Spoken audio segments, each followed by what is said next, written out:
Bonjour à chacun et à chacune. Où et comment rencontrer le ressuscité? L'Évangile nous donne quelques pistes pour saisir la pédagogie du ressuscité.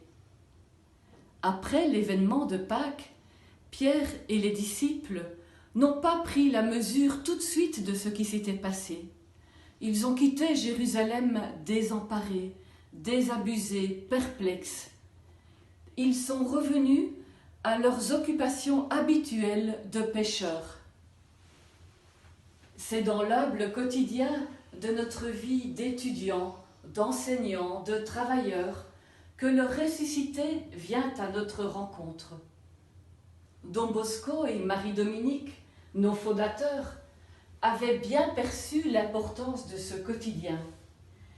Il s'y joue quelque chose d'inédit, de divin. Les disciples repartent à la pêche, comme nous repartirons à nos tâches d'avant le confinement, mais avec, comme eux, une attente chevillée au cœur, un désir plus fort, l'espérance d'une vie autre, transformée, meilleure.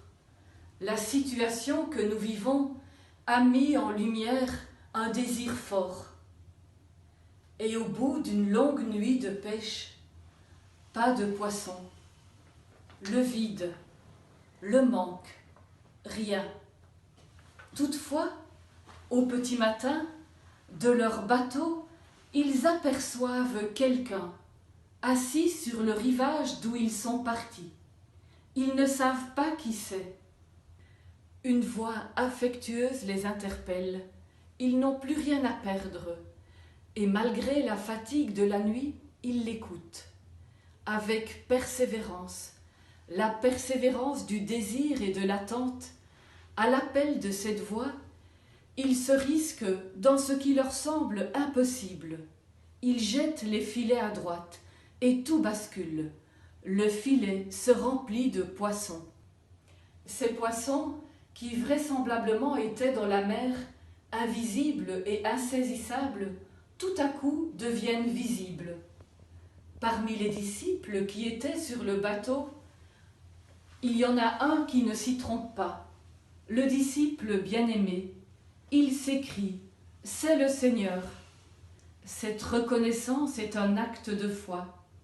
Pierre croit sur parole le disciple bien-aimé et se jette à l'eau pour tirer le filet et aller vers Jésus. Il n'y a que l'amour, le fait de se savoir aimer, qui peut réveiller l'amour dissimulé dans le désir, dans l'attente, dans l'espérance, et susciter une reconnaissance croyante, une mise en route. Où et comment rencontrer le ressuscité? Dans notre quotidien, dans la rencontre entre ce qui nous tient le plus à cœur et l'écoute de cette voix, en permettant au Seigneur, par son amour, de réveiller l'amour endormi dans nos cœurs.